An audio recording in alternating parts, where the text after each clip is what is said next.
Hello Mako family. In this video I want to talk about the programming for class and what our goal needs to be and our focus post quarantine. All right, as we've been kind of getting back in the gym this week, we've noticed athletes maybe being a little bit I would just call it deconditioned when it comes to being prepared for the barbell or higher skill gymnastics, saying like pull-ups and even intensity itself. So the focal point going forward, let's just kind of go through this step by step. First, let's just talk about gymnastics. So really what we're going to focus on when it comes to the gymnastic part of the class is that we're going to be doing a lot of these gymnastic skills, especially like pull-ups, by themselves in EMOMs or before a conditioning piece, in order to kind of get reacclimated to that movement and to start feeling good and make sure that you're progressing consistently. And this will take about 8 weeks to do, and that's what we'll kind of focus on for the next 8 weeks. Now, when it comes to strength and barbell work, a lot of it's going to be very linear. So for example, we're gonna do a push press or a front squat. And what we're gonna be doing is we're gonna just say, hey, it's gonna be straight across the board, same weight at some sort of tempo. And then every time we do it, our goal is gonna be able to build slightly. So the main focus here when it comes to the barbell work is trying to think about high quality positional lifts or positional squatting and making sure that you're controlling those movements to get that range of motion.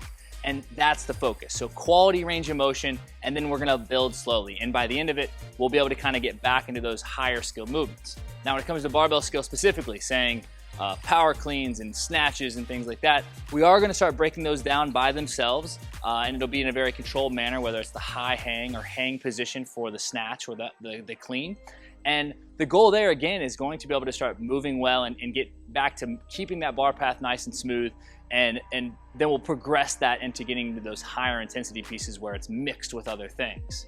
Now, conditioning itself, the classes are gonna be set at 45 minutes for the foreseeable future. It gives us time to transition people in and out of the gym and clean. And that said, with that, we're going to still try to make sure we're doing an A and a B or trying to focus on it. But the way it's gonna work is if we're doing some sort of skill work, we're most likely going to be doing a Metcon of work rest that is going to be a total of maybe 12 minutes to 15 minutes absolute tops. I'm gonna be playing around with this.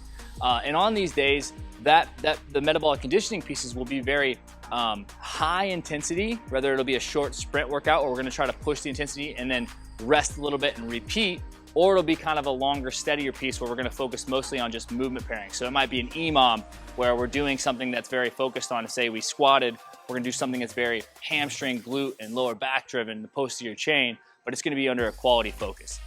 Now, at least 1 to 2 times a week, there's gonna be longer stent workouts or pacing workouts. So it could be a 10 to 12 minute AMRAP, rest 2 to 3 minutes, and another 12 to 10 minute AMRAP. Now, if you blast those at 100%, that's going to be an issue. So you need to pay attention to the intensity zones that are going to be listed on each workout.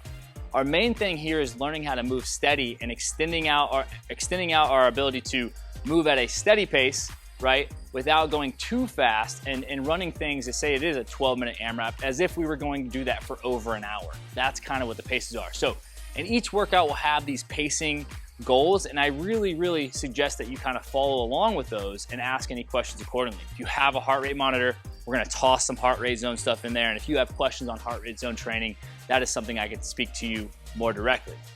Now, those that are going to be wanting to get more involved with the barbell, they're like, I missed the barbell, and we're gonna be programming it in class. And again, we have to really control that. We have a coach that just moved here, Aaron Denny. He's going to be our barbell coach, and we'll be introducing him on here pretty soon, and you guys will meet him in the gym. And he is going to be ready to start doing some barbell sessions with people in a smaller group right away.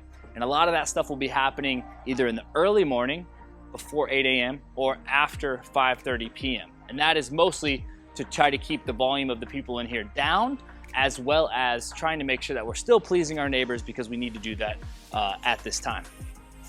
So if you guys have any questions or any specific movements or anything that you want to go over, whether that's on a one-on-one setting where you're like, hey, I'd love to work on some gymnastics or kind of get back into it, or you want to try to push something that should be done in class or in a small group, all suggestions are welcome, and you can email me or message me directly. My email is brandon@makocrossfit.com, or just DM me or anything, or just come up to me. I'll be in here, and I hope to see you guys soon. All right, those that are still at home and still training at home, please make sure that those limited equipment and those body weight movements are actually meeting your needs. Okay, give us some feedback on that. I will keep adjusting those as we go, and we hope to see everybody really soon.